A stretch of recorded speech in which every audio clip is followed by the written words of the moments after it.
Vamos abrir a palavra do Senhor? Primeiro livro de Reis. Primeiro livro de Reis 17. Nós vamos ler do 1º ao 23º. O povo de Israel estava passando por uma fome, uma seca muito grande. E Elias, foi ele, na verdade, quem profetizou. Ele falou, não vai chover. Enquanto eu não declarar, em nome do Senhor Deus, não vai cair uma gota de água sobre essa terra. E assim aconteceu. E Elias foi para a beira de um ribeiro, porque Deus mandou ele ir para lá. Falou, vai para lá, fica na beira desse ribeiro, que eu vou te sustentar lá, Elias. E assim ele foi. Só que o ribeiro também secou. E aí Deus deu uma nova ordem. Agora você vai para Serepta. Algumas Bíblias falam Zerafate. Vai para lá que eu ordenei uma viúva, para que ela te sustente lá. E assim ele foi. E lá ele ficou na casa dessa viúva. E teve sempre comida, porque o profeta declarou que haveria comida e que ela não iria faltar, e assim aconteceu. Só que o filho da viúva morreu. E aí Elias clamou a Deus e o filho da viúva ressuscitou. Resumindo, essa é a história. E eu queria, irmãos, passar para vocês tudo que Deus me passou quando eu estava lendo esse texto. Quem era Elias? Elias era um homem amado por Deus. Elias era um profeta escolhido por Deus. Elias era um grande homem, amém? Era um grande servo de Deus, e que Deus tinha planos e muitos planos para com a vida dele. Só que aconteceu algo engraçado. No versículo 7, diz assim: E sucedeu que passados dias, o ribeiro se secou, porque não havia chuva na terra. Até o ribeiro, onde Elias estava, onde ele estava se abastecendo de água, secou. Deus permitiu que o ribeiro dele se secasse. Deus poderia muito bem, com todo o poder e com toda a magnitude que ele tem, fazer o que ele fez lá no Egito. Lá no Egito, o Senhor, ele separou o povo dele e o povo egípcio, com aquelas pragas. Ele falou, olha, entre o povo do Egito vai cair a praga da mosca, mas no meu povo não. Para eles verem a diferença entre aquele que serve a Deus e aquele que não serve. Deus poderia ter feito isso com Elias lá. Tem seca? Tem. Vai secar tudo, mas o seu ribeiro vai continuar tendo água. Podia ou não podia? Isso era muito para Deus? Não. Mas Deus não fez isso com Elias. O ribeiro dele secou. A água para ele faltou. Às vezes a gente acha que por ser um servo de Deus, por estar aqui, por amar a Deus, o nosso ribeiro não pode secar. Quem falou que não pode secar? O nosso ribeiro pode secar. Isso pode até vir das mãos de Deus. Antes desse ribeiro secar, a gente não ouve falar de Elias. É só a partir daí que Elias começa a ser usado por Deus poderosamente naquela nação. Depois que aquele ribeiro secou, começa a vida de milagres de Elias.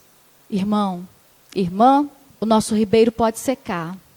O vento pode assoprar. A palavra de Deus diz que a casa que está construída na rocha e na areia, as duas podem receber ventos.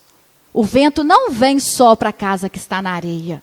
O vento vem para a casa que está na areia e para a casa que está na rocha. A diferença é que uma cai e a outra não cai. Nós não estamos aqui porque nós não temos problemas. Nós não estamos aqui porque nós não vamos enfrentar dificuldades.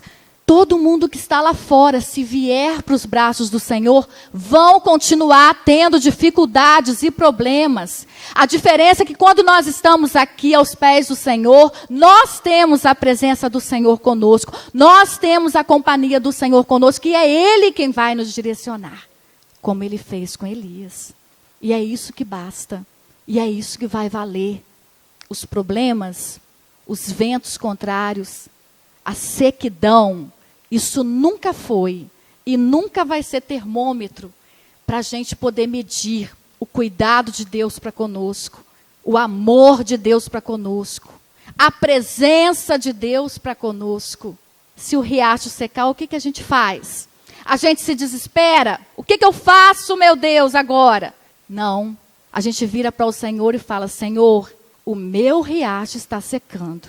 E agora? Qual é o próximo passo? Para onde que eu vou? Onde eu devo colocar a minha mão? Qual a direção que o Senhor me dá? Não tem que desesperar, irmãos. Mesmo sendo servos de Deus, pode secar. E pode ser que a gente tenha até que mudar. Mas a companhia do Senhor vai estar conosco. Eu creio nisso. Segunda coisa, fala para mim.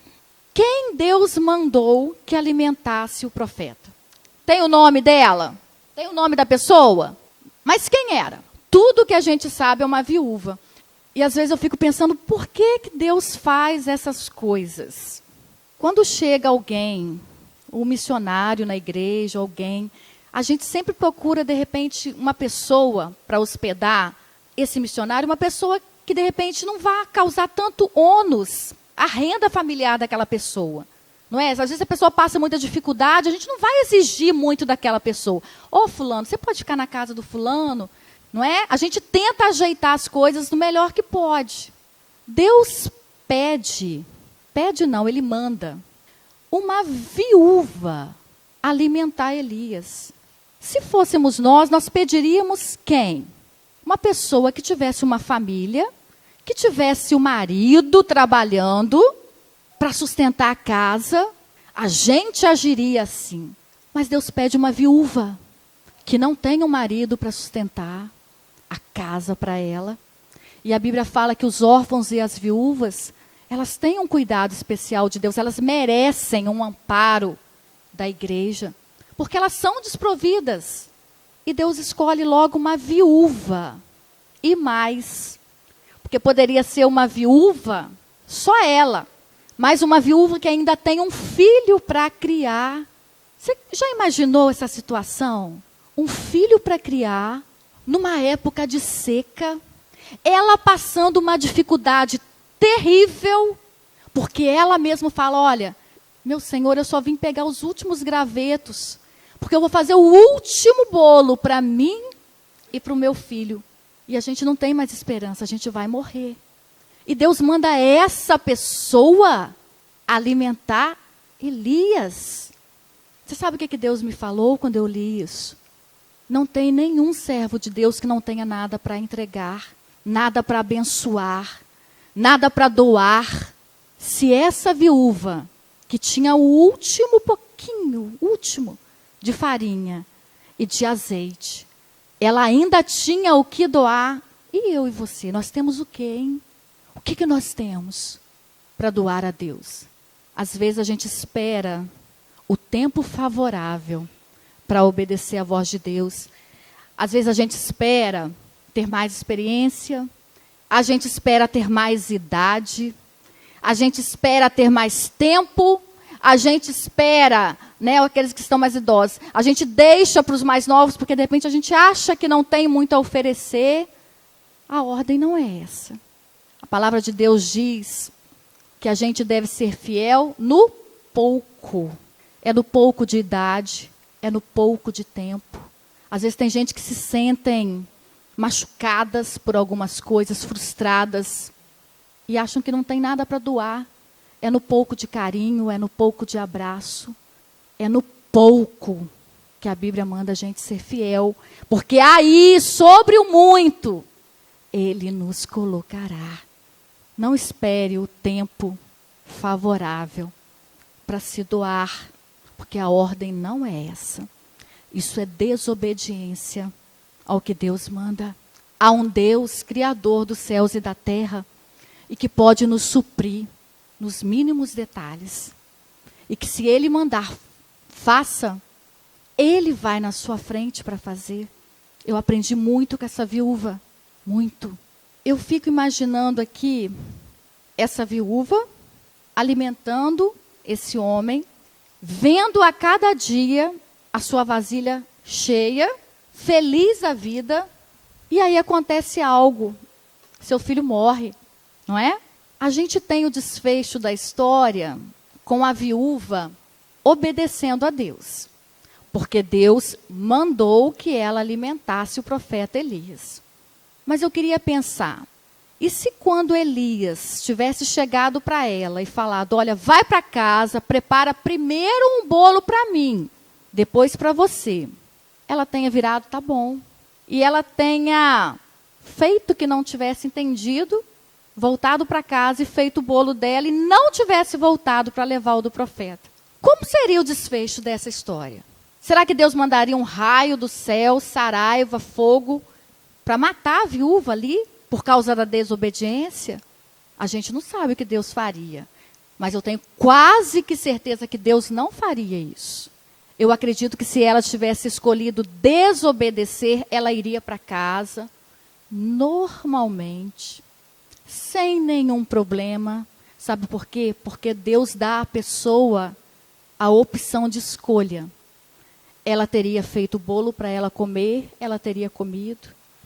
Elias não teria ficado com fome, porque os planos de Deus não podem ser frustrados. Deus iria levantar outra pessoa que alimentasse o profeta.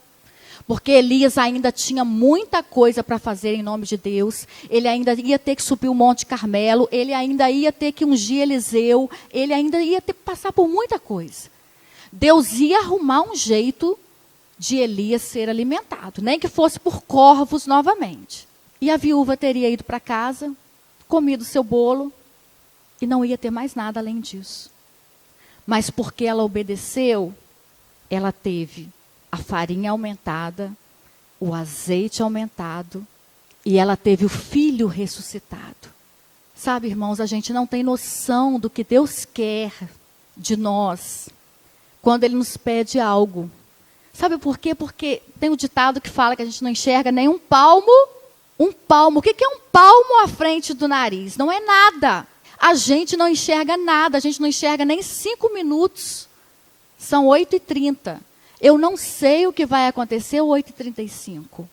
Eu não enxergo um palmo à frente do meu nariz. Mas o Deus, que é o nosso Deus, Ele enxerga a história inteira. Se a gente fosse filmar essa reunião aqui, eu iria colocar para uma pessoa, assistir uma pessoa que não tivesse vindo aqui hoje.